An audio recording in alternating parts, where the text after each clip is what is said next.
2025's already been packed with some bangers, but wait, there is more. Between surprise releases and long-awaited reveals, the next wave of Souls-like and action RPGs is looking absolutely stacked. And I get it, not everyone's glued to the Gamescom streams or scrolling the newsfeed 24/7, so that's where I come in. It's your boy Grandpa Casual, and today I'm breaking down the most exciting upcoming games that you need to know about. The ones that are bringing fresh mechanics, deep worlds, and brutal boss fights right to your screen. So whether you're a die-hard Souls fan vet or just looking for the next game to lose yourself in, this list is for you. So let's get into it. Coming in at number 7, we have Where Winds Meet. Now this game has been received pretty well from those who had the chance to preview it. There's many YouTubers and many content creators that have played the game and they've had great things to say. And from what I've seen so far, it looks pretty amazing. Now, if you don't know anything about Where Winds Meet, it's a free-to-play open-world action-adventure RPG developed by Everstone and published by NetEase.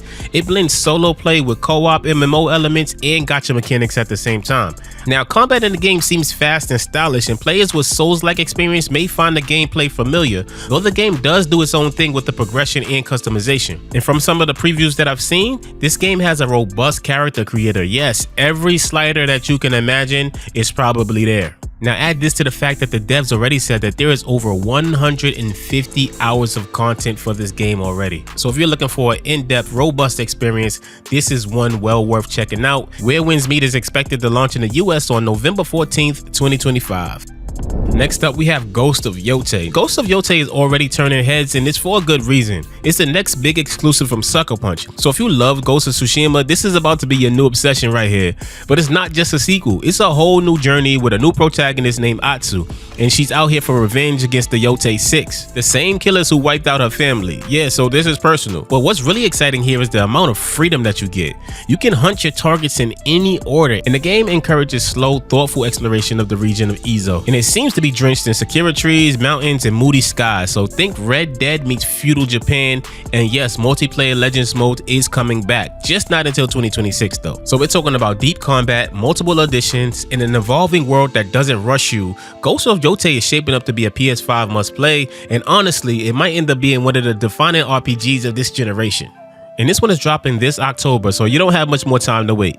Up next, we have Metal Eden. Now this one right here is flying under the radar, but please don't sleep on it. This is one of the most anticipated games of the year for me personally. After playing the demo, which throws you into this gritty cyberpunk hellscape where humanity's done and robots rule what's left, you play as Asuka, who is a hyper unit. So you're part woman, part weapon, and you're trying to survive on a planet called Mobius after something called the erosion bomb wrecked everything. So think fast-paced sci-fi FPS with major Ghost in the Shell vibes and a heavy splash of Doom adrenaline.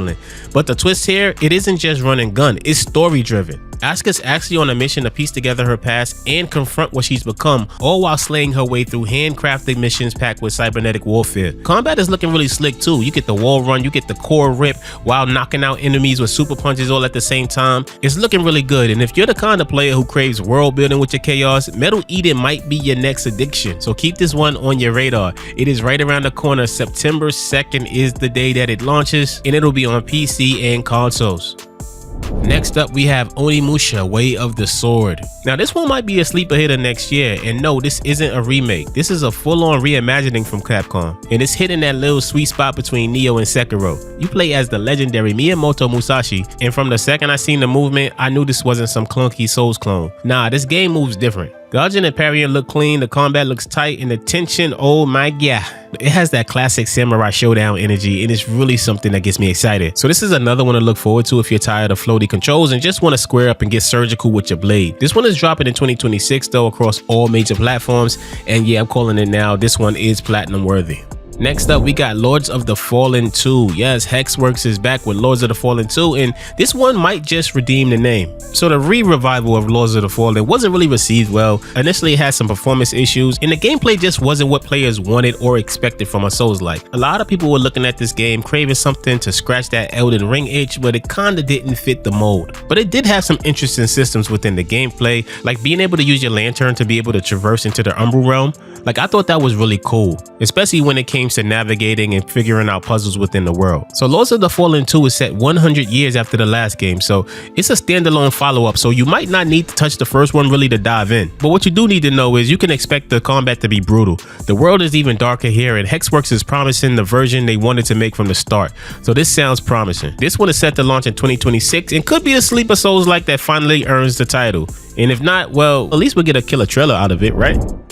Next up, we got La Divina Comida. Alright, now this one was a curveball for me, so imagine if Dante's Divine Comedy was actually a Souls-like. So this isn't a remake of Dante's Inferno from 2010, this is a whole new thing and it's looking kinda fire. So this game straight up throws you into the circles of hell with each zone shaped by the 7 deadly sins. So you're not just hacking and slashing, you're actually a warrior poet in this game. So you're choosing your alignment, customizing weapons, and diving into procedurally generated hell dungeons, because why just read Dante when you can grind his metaphors for loot? It's stylish, it's metaphysical, and somehow it's got extraction mechanics in the afterlife. Look, I don't know how Dante would feel about this, but as a casual Souls fan, I am intrigued. There's no release date yet for this one, but I'll keep an eye out. This could be a weird sleeper pick of the next wave, who knows? And at number 1, we got Black Myth Zongui. Now this one is way down the road, I'm thinking, but it's still worth talking about. Black Myth Zongui was officially revealed at Gamescom 2025, and while we don't have a release date yet, the hype is already building. So if you were impressed by Black Myth Wukong, get ready. This is another deep dive into Chinese mythology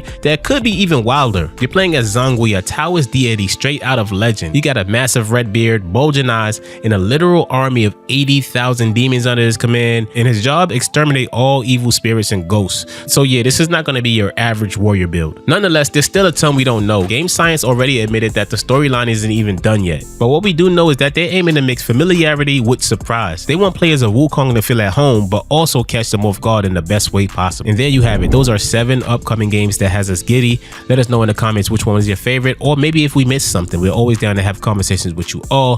Thank you for watching to the end of this video. And if you're into Souls-like games, action RPGs, tips, tricks, guides, all that cool stuff, consider sticking around, liking, subscribing. Outside of that, we will see you in the next one. Peace.